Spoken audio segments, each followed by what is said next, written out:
Welcome, everybody. Welcome to Tavern Talks. We are Tavern of Tales, an immersive game board bar in Boston. However, we're currently closed because of the COVID-19 pandemic. But in order to keep our amazing community together and having fun together in this time, we have several online events lined up. Today, we have our Eberron campaign on Discord running sessions at 6 p.m., as well as on Thursday and Saturday. We have our Shattered Land campaign, which is a homebrew improv with a bunch of us game masters playing together on Wednesdays and Fridays, if you want to watch that stream. We have our game master, Tyler, running Magic the Gathering Arena on Mondays and Thursdays at 3 p.m. And finally, we have another Tavern Talks, if you want to watch us again, on Saturday, which we will be discussing board games this time around. I'm joined today by my co-host, Donovan. Hello. And our guest today, Jake, who is our game master for our Eberron campaign, as well as our game master for the Shattered Lands campaign. Thank you for joining us. Hello, everybody. So we've got a couple of questions for you about the Eberron campaign in particular, if you're ready to answer them. I am locked and loaded. I am in my mind palace, dressed all in white for the sake of purity. So what questions do we want to start off with today, Donovan?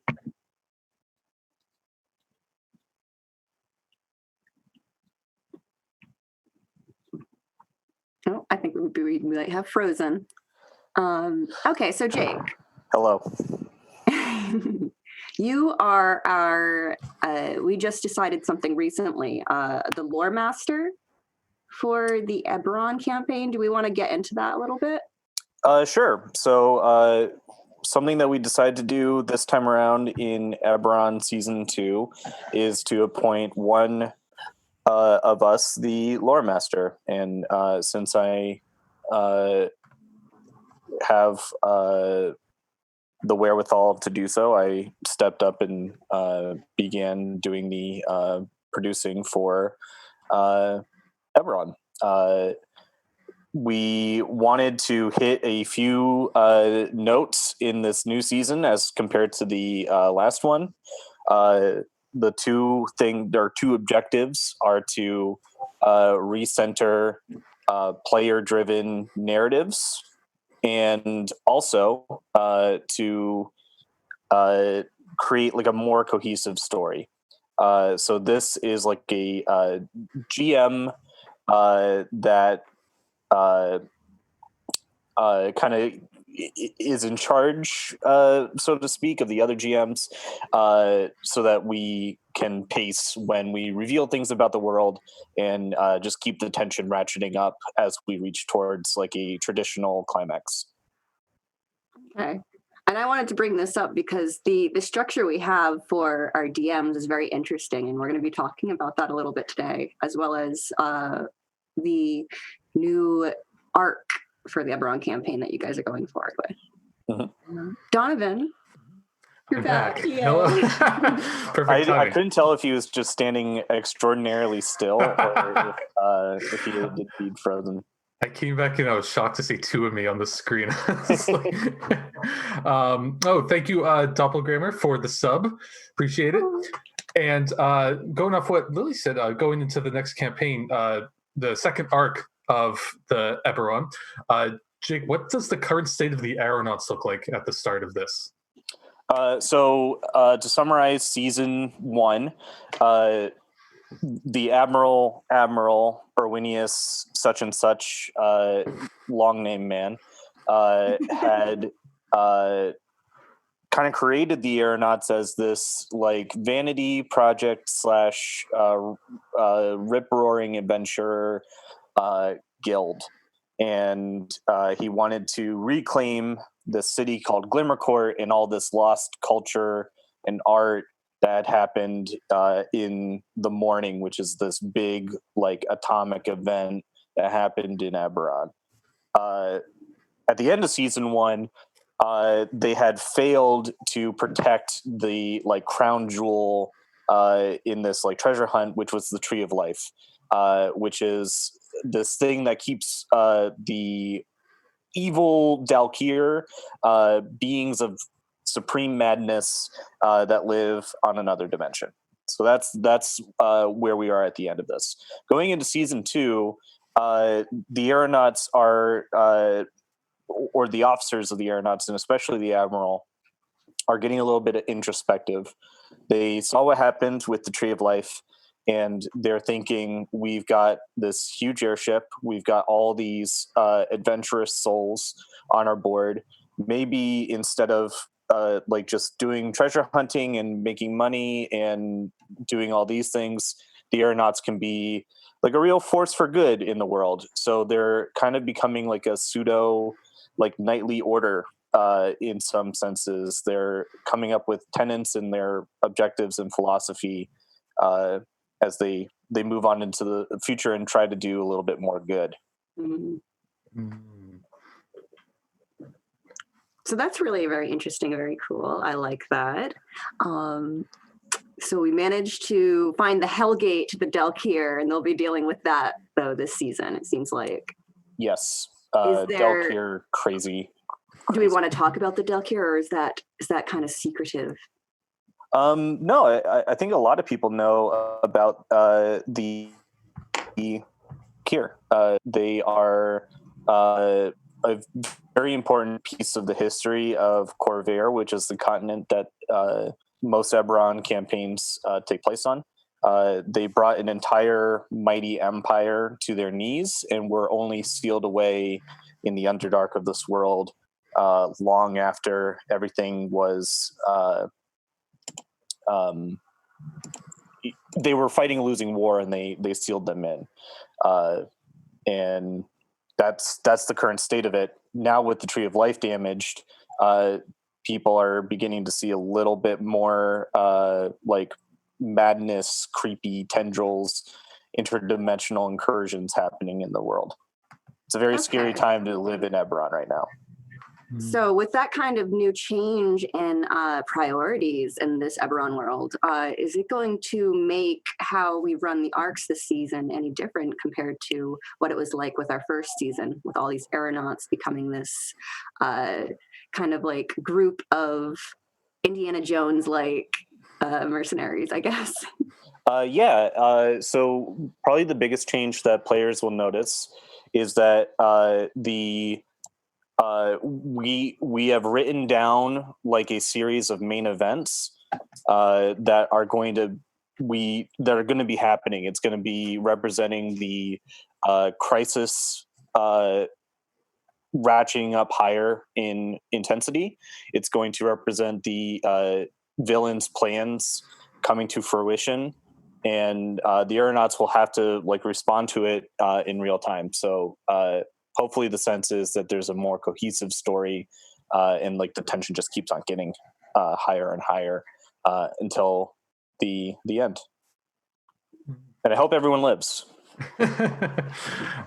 So with, like Lily said in the season before, the kind of Indiana Jones explorer archetype that the aeronauts were taking on. In season 2, is there a different sense of influence? Because it's very pulpy in season 1. Is that going to continue, or is there going to be new things coming in as well?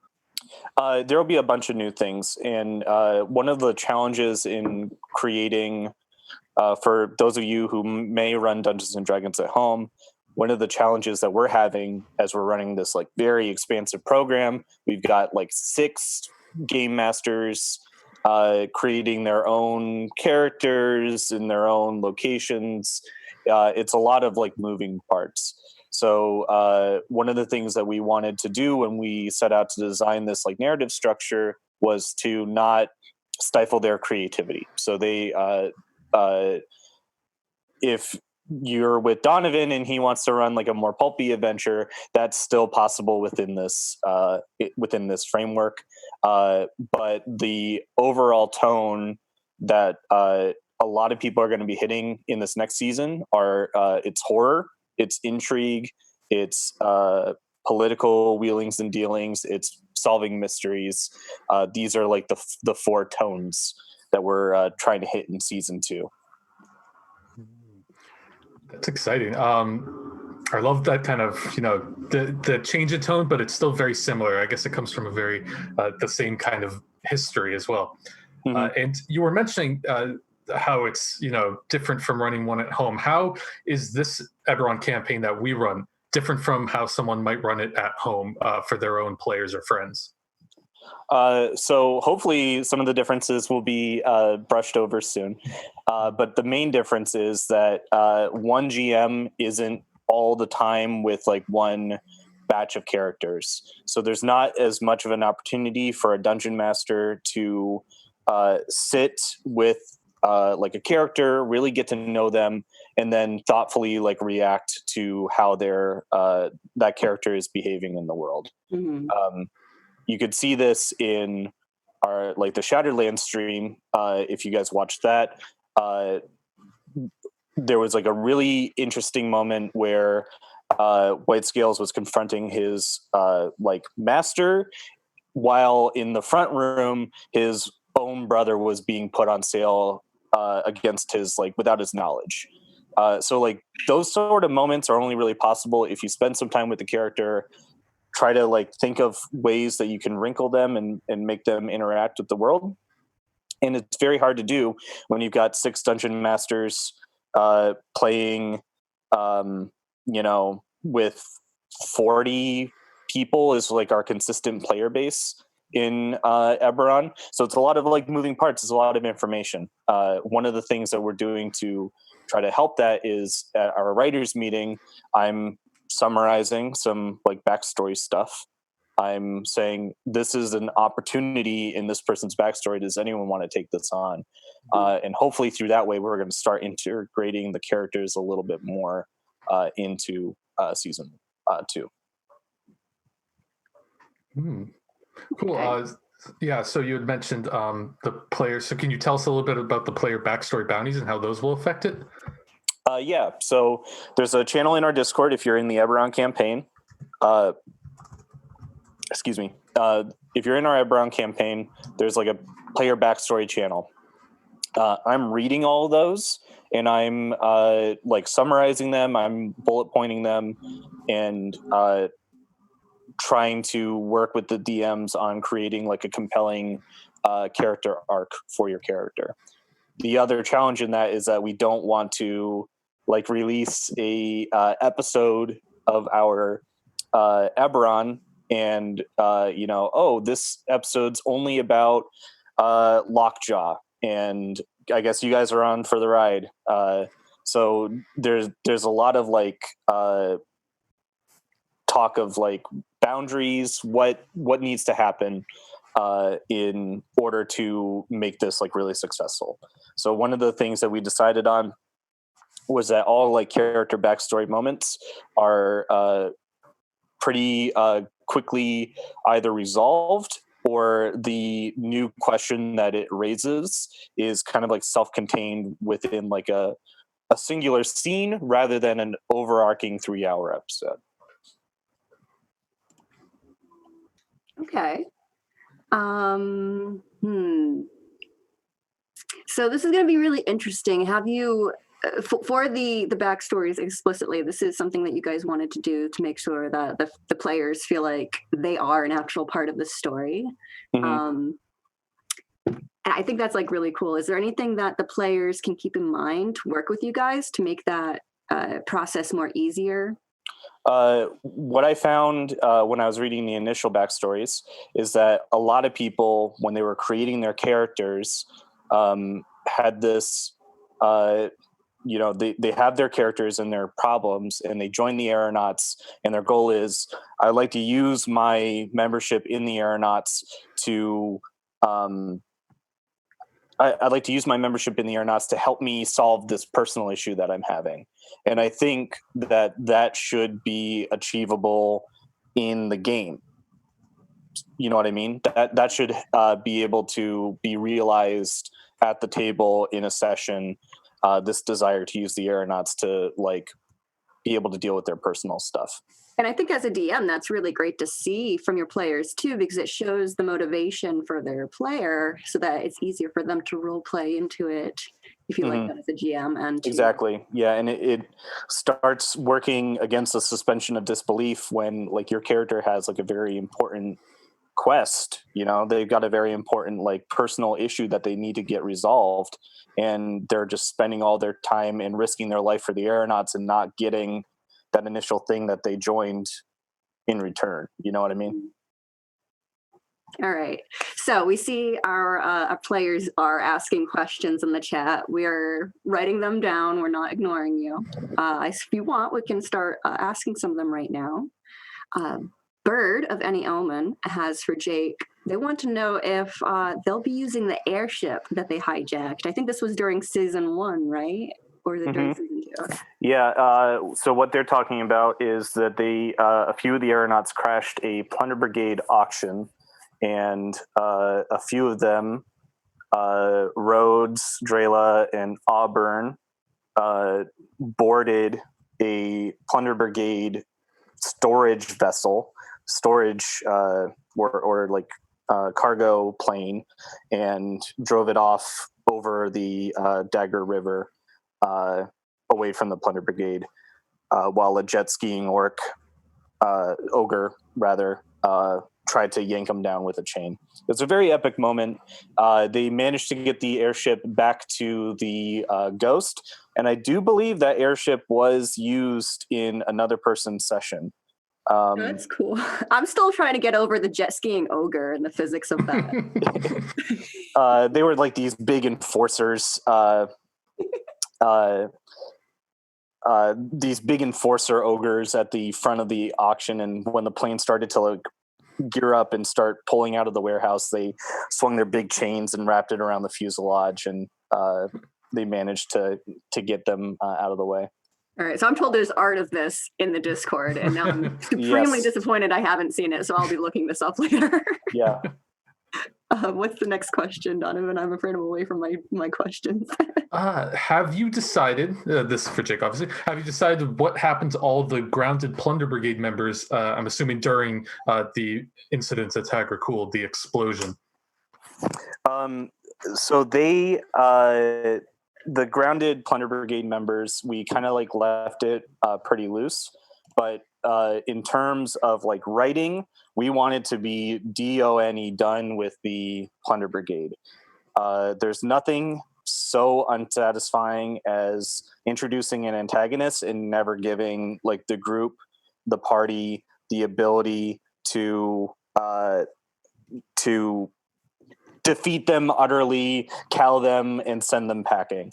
So the people, the Plunder Brigade that were like left on the ground, are dying in the Frostfell. They're getting eaten by big monsters, or they're trying to escape in any way that they know.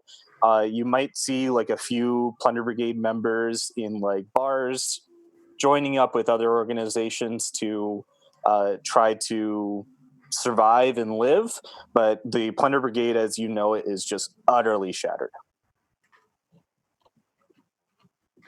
Very cool. I do love the Plunder Brigade, though, so there is chance that some characters might return, right? Yeah, I mean, you'll be having a drink, and there's like going to be an assassin across the bar from you, and he's going to have like a Plunder Brigade tattoo on his neck, and you're going to give him a look like, oh, okay. Thank God. Choices were made in that person's life, and they're going to regret those choices. Yeah, maybe a whole tattoo. That's a lot of commitment. And with the Plunder Brigade comes, of course, General Steele. Have we seen the last of him? No, he has escaped and or has only sent like his copies. So that's another thing sticking in the Admiral's craw. He a great threat that really was resisting him is still out there, and he wants to find him and make sure that his influence isn't being spread. Where he went, no one knows. Tune in to Eberron Season 2 in order to find out the thrilling conclusion of the General Steele arc. Oh, man. And what does it look like then? Because you're talking, this whole big planning, I guess. When you're a DM and you're writing a one-shot, it's going to be wrapped up within the 3 hours. Maybe, some teaser for what comes next. What is it like creating a whole season-long arc, weeks of work and thought compared to writing a one-shot? Are you talking about like writing a campaign in general, or just writing like a 3-hour episode? I get like writing the whole campaign as the lore master, and you have these things planned out for beats we want to hit. How does it's a totally different thing, but where are the big difference and what do you have to think about when you're writing for a campaign versus writing for just a one shot? So it really depends on who you are as a DM. The thing that I would always recommend a DM to do is to conceptualize the way that their world works, not as a series of plot beats, but as a series of ongoing crises with no resolution. Because ideally, the players are providing that resolution. So in season 1, the crisis was the Plunder Brigade is very anti-aeronauts. They're obstructing their rip-roaring adventure, and they're also trying to destroy the prize that the aeronauts are ultimately after. So like that's the ongoing like crisis. The way that we have to design it when we've got so many DMs working with us is we have to enable them to bring their own creativity and their own vision to those ongoing crises. So the reason everyone saw the Plunder Brigade so much in season 1 is they were like our stamped antagonist. We really had the goal of making everyone hate them by like killing people's sprite familiars or trying to blow up the Ghost of Galifar. These like ongoing crises are easy to develop individual episodes for, because all you need to do is kind of, eke out a little notch in like the ongoing story, rather than like, oh, well, I can't do this because we already established that the Plunder Brigade is, afraid of heights or whatever. So to prevent ourselves from like stepping all over each other, we create just this like system of crises, and people can add in however they want to define the response to that crisis. The fact that so that you have this open kind of creativity with the other GMs is actually something I'm really excited for this next incoming arc, simply because the Delkir are so creepy and horrific, and you guys will be playing with that along with like intrigue and I think like survival, kind of some of that kind of stuff going on with what you're facing. But a lot of the GMs are just, they love horror. They're really, really good at setting up tension. So I'm like really excited to see what's going to come out of that. But I was wondering what your particular brand of horror is. I'm currently running a horror campaign in my home game right now, so I'm getting a lot of practice on it. There's like a few different types of horror that you can kind of work with, but the one that I think works very particularly well in Dungeons and Dragons is the way that a player can interact through like choice. So when you've got an objective in Dungeons and Dragons and you put like an obstacle in front of that, how do you get people to put themselves into scary situations?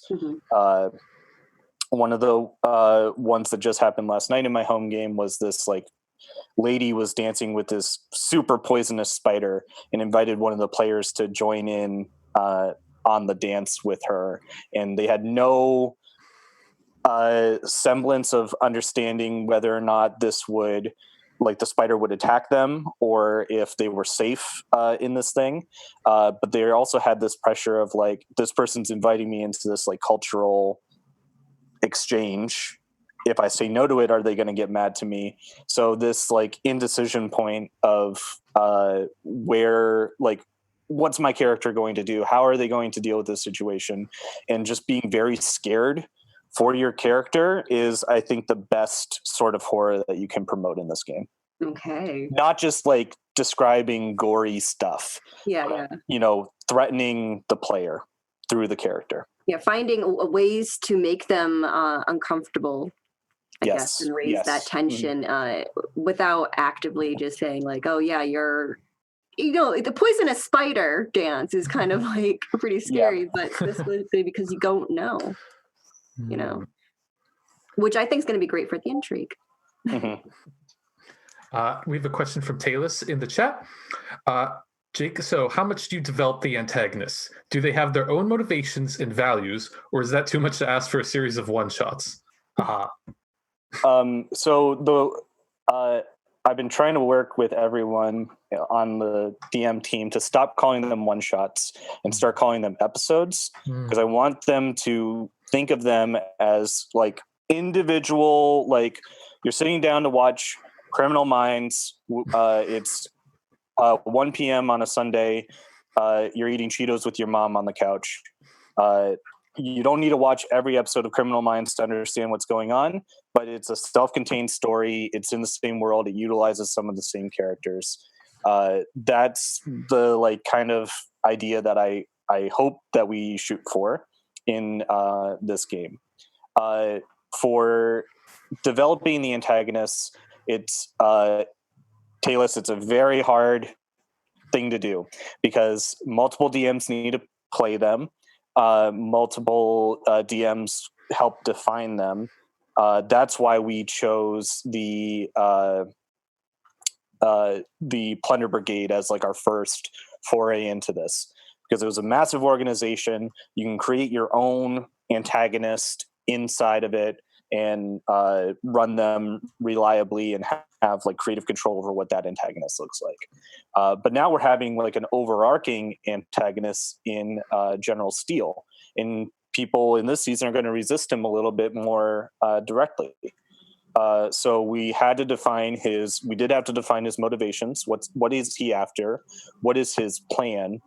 And not only do you have to like define what the antagonist is doing, you also have to kind of like think about like what are the opportunities for the players to defeat them, because the act of dungeon mastering is making a bunch of toys so that everyone else can break them. And you don't want to just like create an antagonist that just keeps on antagonizing the player. You got to give them that catharsis of actually managing to defeat them. As you're creating the antagonist, not only do you have to say like, oh, this is a believable antagonist, they have their own motivations or their flaws or whatever.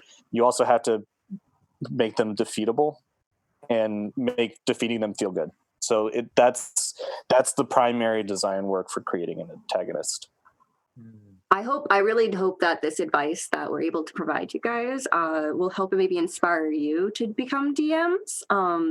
Please do I think this process that we have, if you're unsure about becoming a DM or not sure how to like wet your toes into the process of it, if you find a friend that you want to co-DM with, you can do something like this where it's maybe every other week you are playing as an important PC character within the narrative, and you'll switch DM roles and you'll be able to create your antagonists in these ways.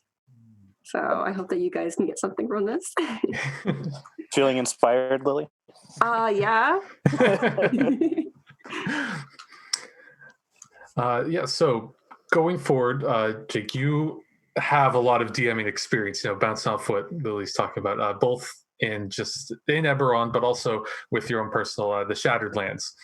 How do you bring the different kind of approaches that, learn from one and another? Because I know you said that the Shattered Lands is a different approach to how you work with Eberron and different inspirations. So where do those overlap, but also where are they different? Well, a lot of my one-shots, actually, one-shots there. I said the word that I said that we were going to get away from. A lot of my episodes that I create are actually content that I've already made for my bespoke campaign. So some of the people in chat, I don't know if anyone was in my rating of the the Dakani Ruins episode, but they went into Tiger Cool, which is this ancient hobgoblin city. They raided a fortress and they wanted to capture it as like a holdfast while they searched for the Tree of Life in Tiger Cool. And they went through the series of trials in order to get to the bottom to retrieve this magic sword, which was then used in Nico's episode to enter into the spirit realm and protect the tree from its astral invaders. So 90% of everything in that session was actually from a session that I had made previously about raiding a crazy illusionist wizard's dungeon. So the traps in there, the puzzles in there, the encounters in there. All I did was like select a few different stat blocks and a new like objective, like why they were doing this.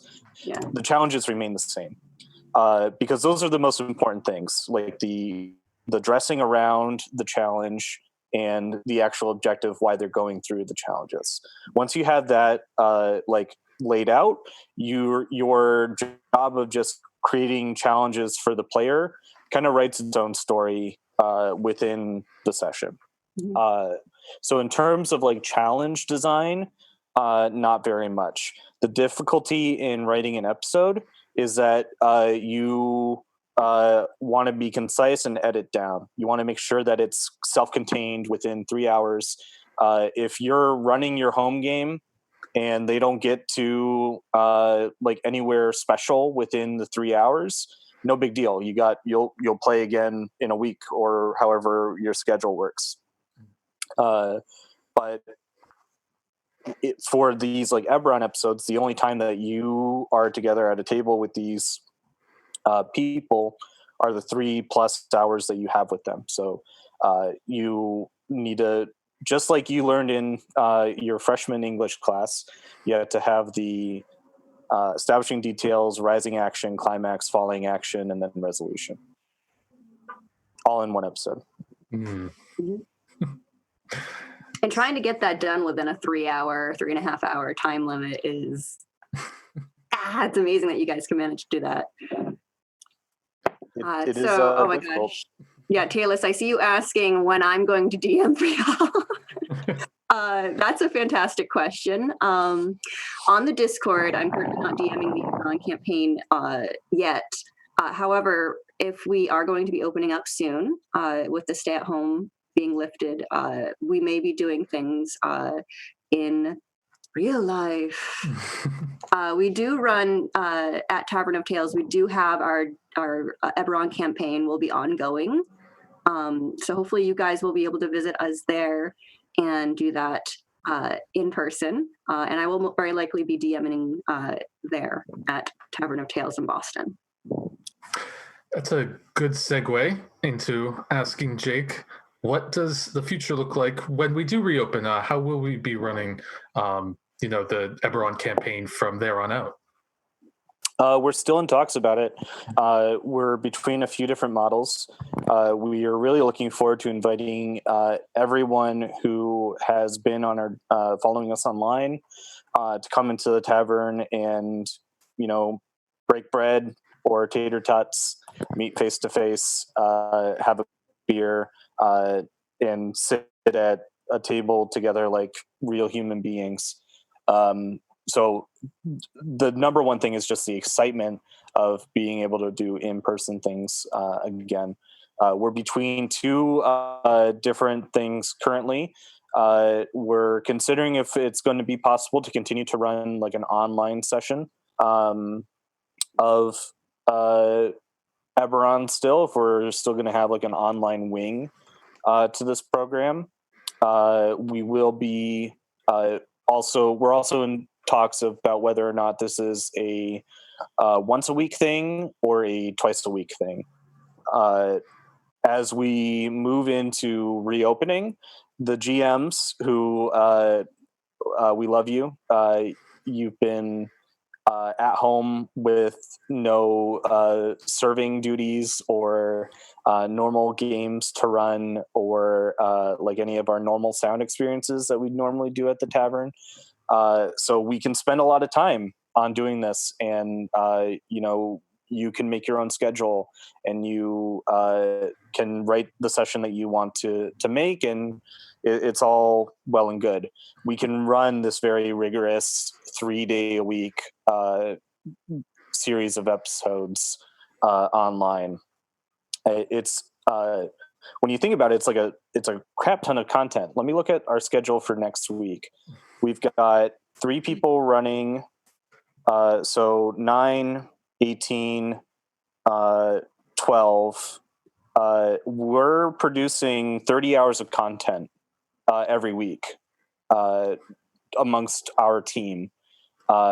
And more than that, if you also consider like talking to people about their characters on Discord. So it's an extreme amount of like work and preparation that goes into the amount that we're running now. So the number one thing that we'll notice is things are going to slow down a lot once we get into opening.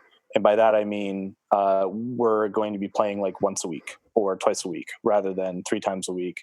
And people will have all that stuff. The thing that's not going to change is this awesome structure that we came up with. When we first started doing D&D, we did the Lost Mines of Phandelver. We kind of edited that. We thought like, it's going to be so much easier to just take a pre-published like series of adventures and like map them, put them in front of people. Everyone does the same thing, and then you don't need to worry about what is what. But that ended up just being like a lot more work than we ever intended. We learned so much from that, though. We did, yeah. And it was a lot of fun. It was still a lot of fun. Dungeons and Dragons is fun. But what we learned with Eberron is our DMs are awesome. They're good writers. They know what they're doing, and they create compelling stories. So when we get back into the tavern, we're not changing any of that. We're still going to have like this episode structure and like a overarching arc. The main difference is going to be when we have like our finale event, we're going to have 30 people in our bar at different game room tables, drinking beer and fighting General Steel. And it's going to be a lot of fun and really awesome. And people are going to come out of their rooms and they're going to scream at each other when the barbarian just barely managed to critically hit the end boss at the end of it. And you'll be able to share that joy face to face with people, and something that I'm looking forward to a lot. So it's going to be like a very mini epic kind of within Tavern of Tales at these 6 game room tables. Essentially, they're all working together, but in different scenarios at the same time. Exactly. Love that. This has really been, as for everyone, an unexpected occurrence in the world. Having to shift to an online process is very different and not at all what we were expecting to do, I think, into 2020. But what is the silver lining of all that, as one of our questions in the chat? Oh, Maggie McGee, that's a good question. Yeah, what is the favorite part of this whole process, the silver lining? And it's just growing so much different than I guess we thought it would. Yeah. I think the number one thing is that we've met friends that we didn't think that we'd ever meet. I think if there is any benefit to this, being online and not just trying to think of like how we can make this brick and mortar location work and get people to know about our brick and mortar location. We just let people know about ourselves. We demonstrate that we're all like really fun, creative people, and we'd like to play with you. And I think people responded to that. We've met a lot of like really great people that I can't wait to meet in person and have a beer with. And I don't think that would have been possible if we hadn't been like forced to go online for a little bit. So just thank you everyone for joining on with us in this crazy online adventure. It's been a blast, and I've really enjoyed meeting you all. Yeah, I'm really excited to meet a lot of you guys. If you're able to come visit us in Boston, I know some of you said that you're maybe an hour or longer far out from the city, so you might not be able to visit. But if you make that trip, we're more than happy to welcome you. Hey, if Chris can come all the way from the Cape, anyone can make it. Oh, yeah. Jake, Arden Draws is curious for when we do reopen. What is your favorite beer at the bar at the Tavern of Tales? I gotta agree with Nick, our CEO, who's also moderating, that the Double Thunder Funk is just delicious. It's a double IPA. We have it on draft, two per customer. That's it, but that's all you really need anyway. I'm not usually a fan of IPAs, and even I like the Double Thunder Funk, and also it's so fun to say. Yeah. We're also looking forward to opening brand new menu I'm currently developing from the comfort of my own couch, including some potential like summer drink specials once we can finally get our bartenders back in. Yeah. What are we gonna have on draft, Jake? Something light and summery, and hopefully we got that patio open.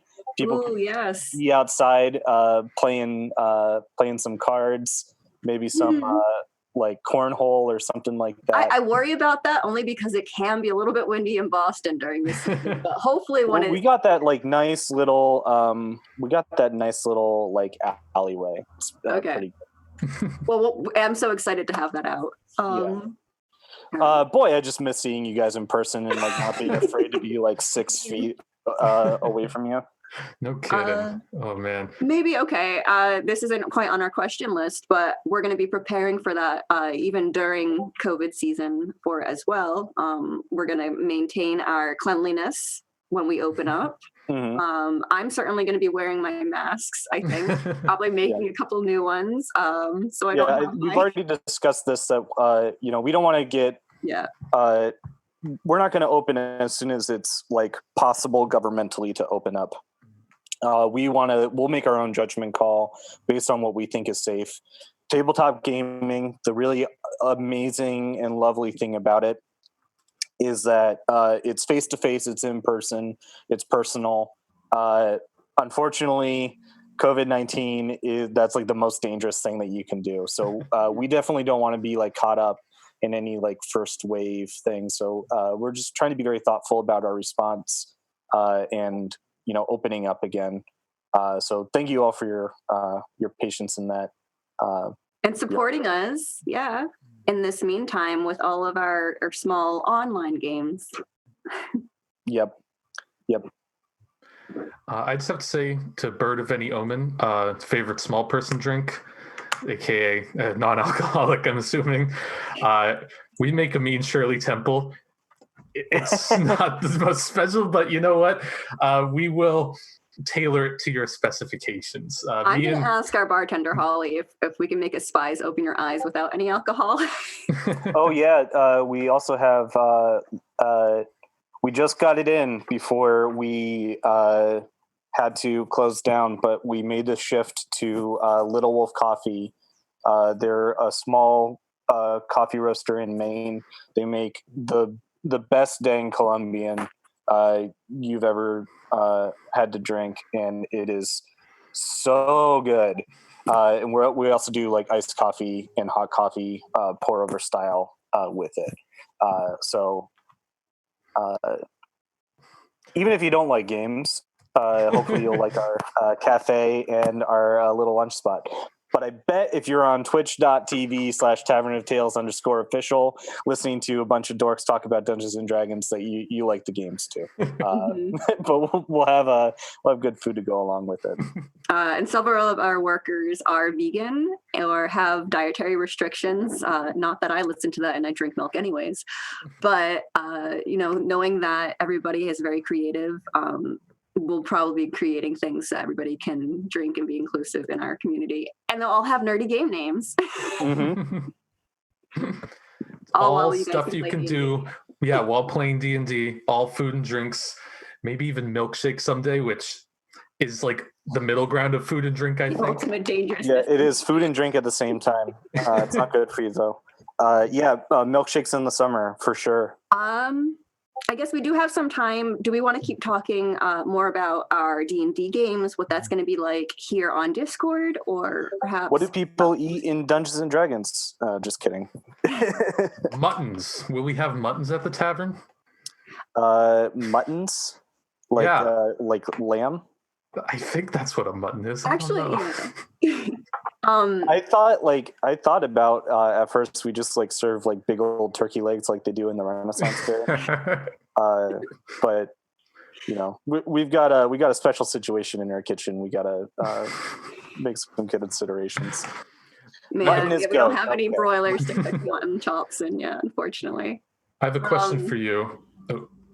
Oh no, if you want to ask it. Okay, yeah, for Jake. How are the rooms going to be like different from Roll20? This is coming from Nick. Asking about like, you know, the game rooms and the tables, how it's a different experience from using Roll20. So it'll be in person. You won't have that like thing where someone's mic is like, or they sound like they're like in the kitchen and yelling at their computer in the living room. Your dungeon master isn't going to get halfway all the way through their initial monologue, and then all the players are going to be like, oh, we heard about half of that. I hate that. So it'll be a lot in real time. 3 hours will you will be able to pack a lot more content in it this way, because there won't be like any more technical issues. And food and drink. So we have our menu is going to be totally revamped. And if you don't know anything about Tavern of Tales, basically what makes us unique and different from everyone else is how awesome our game masters are, first of all. Second of all is every single room has soundproofing and surround sound. If you've seen Jake during our Shattered Lands, you're always streaming from Game Room 5. Yeah, they're slick, man. They're gorgeous. We've got these like lovely little diagonal like shapes and everything. Everything's got like a different color. The chairs are super comfortable. There's a cup holder for your beer. It's a very luxurious gaming experience. And we've got we've got surround sound and sound effects for all the things that happen in the game. So as your dungeon master is running you through the dungeon, you're also going to be treated to ambient sound effects, special noises when you get a critical hit, and it's just going to be a blast. Yeah, so I know many of you players are comfortable with how the DMs run their audio ambiance and experience during the play. I know Nico uses, I think, some of their own atmospheric Spotify through Discord. And during the Shattered Land streams, Nick also runs audio for us and the critical hit stuff. But while we're doing it in person, us DMs will be handling the touchpad and doing it as we go on, playing with you guys. So it'll be even better. You'll hear it in person instead of through your headphones. And I think it's a lot more livelier and more kind of like in the moment, because you're all doing it at the table.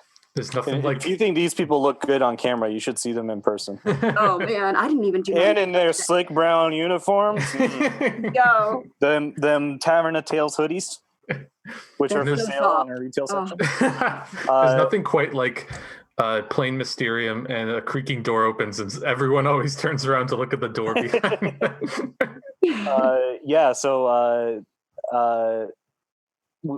A lot to look forward to in the tavern.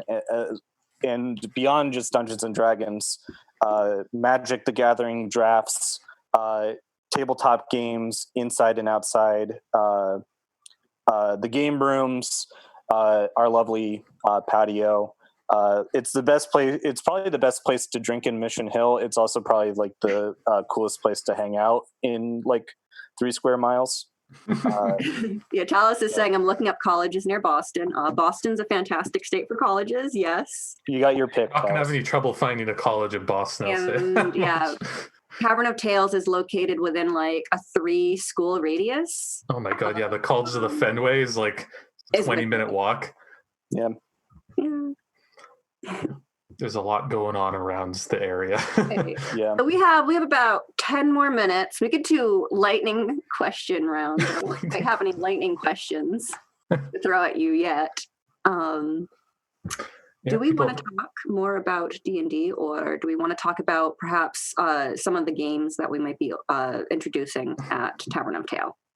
I think we should keep on talking about D&D because we want to announce those new games when we got them set in stone and they're at a like good quality.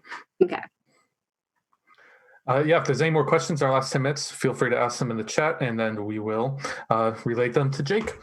But I'll start with one. So, Jake, what is your... Oh, actually, here's a good, even better one that I was going to ask. Arden Draws asks, what is your favorite D&D class? Well, let's all answer this one. And Donovan, I think you'll have like a unique perspective on this because you've played D&D like 3 times. Yes. Yeah. My favorite class is definitely Warlock, especially because there's now any character you want to make with the Warlock class you can. They're easily the most customizable class, and they have this like inbuilt story hook just like right in the like text box of the class. Being beholden to like a lord or something like that is just like rife with story opportunities.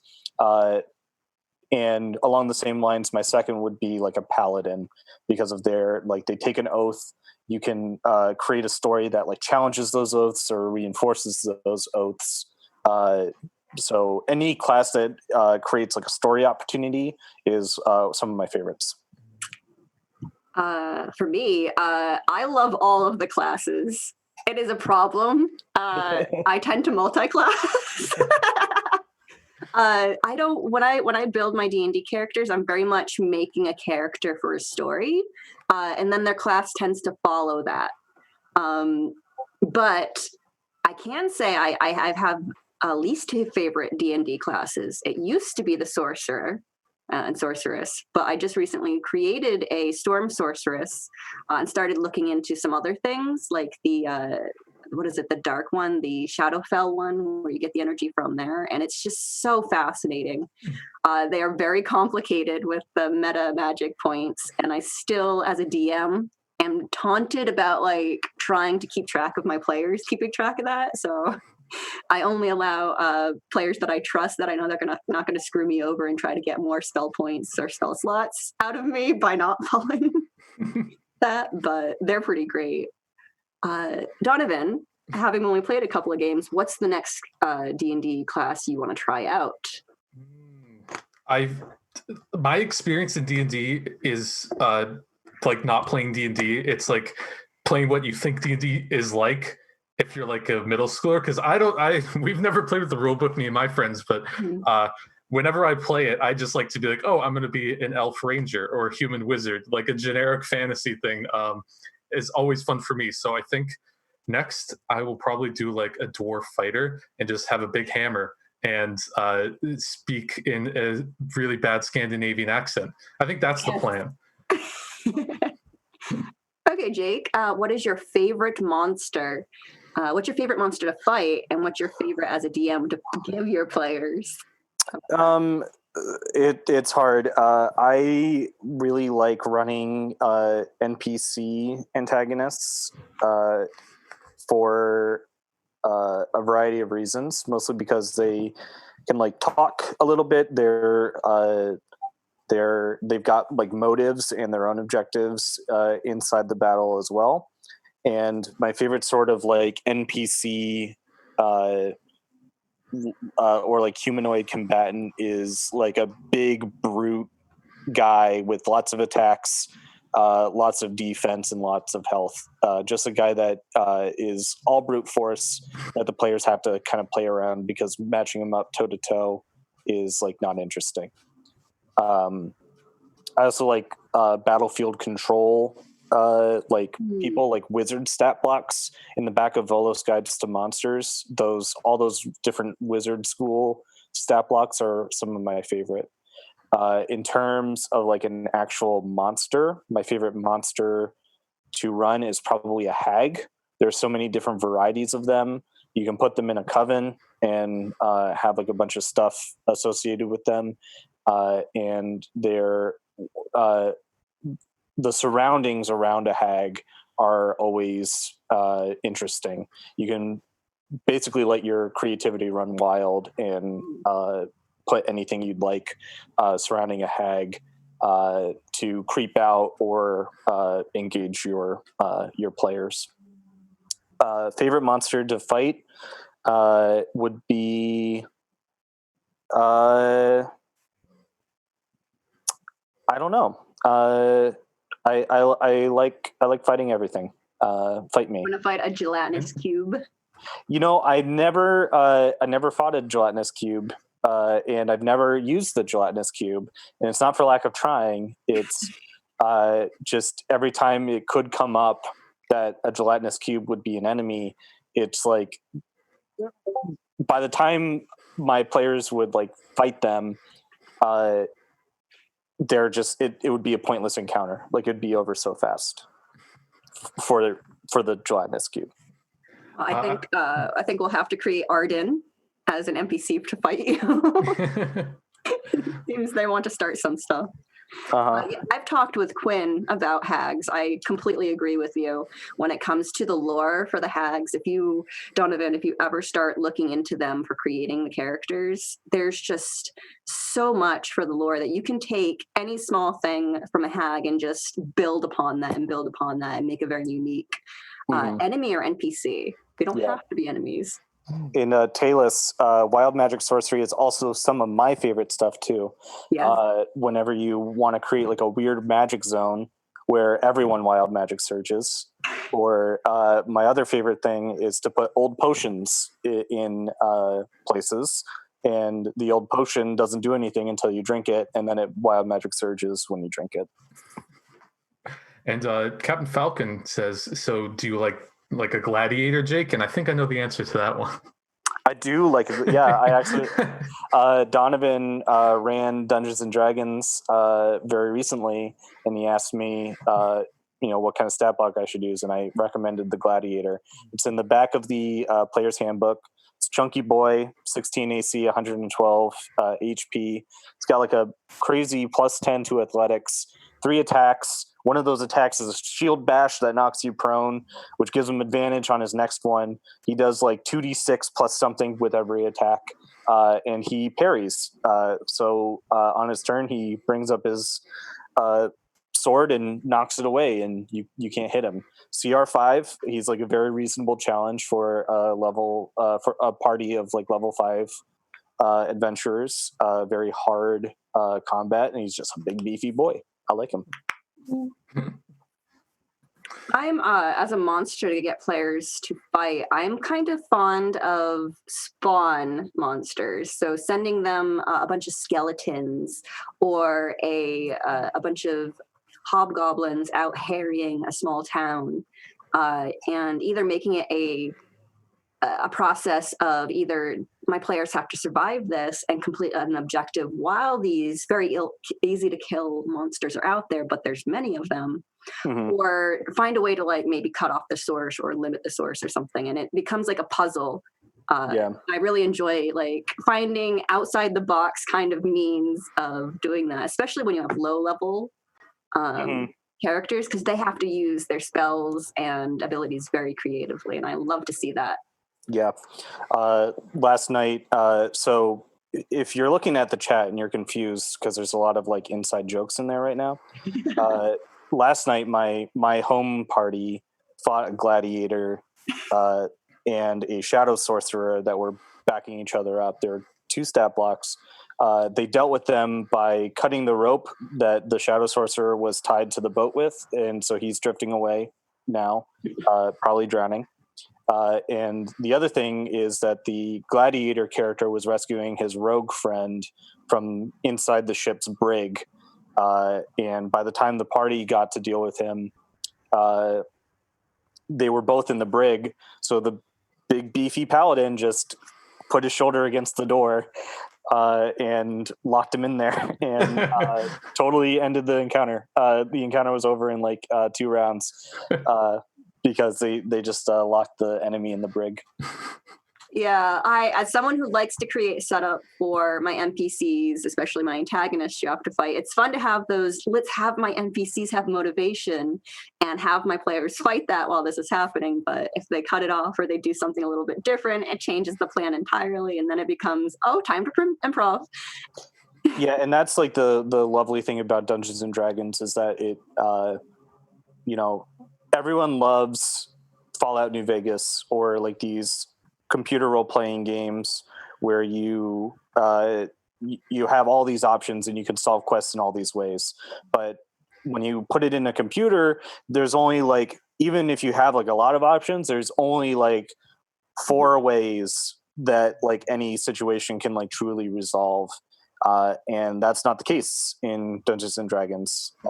You can move on with like the players' achievements and what they managed to do.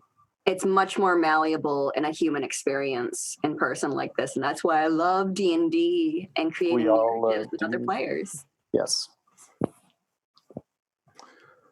All right. So it looks like we're at 2.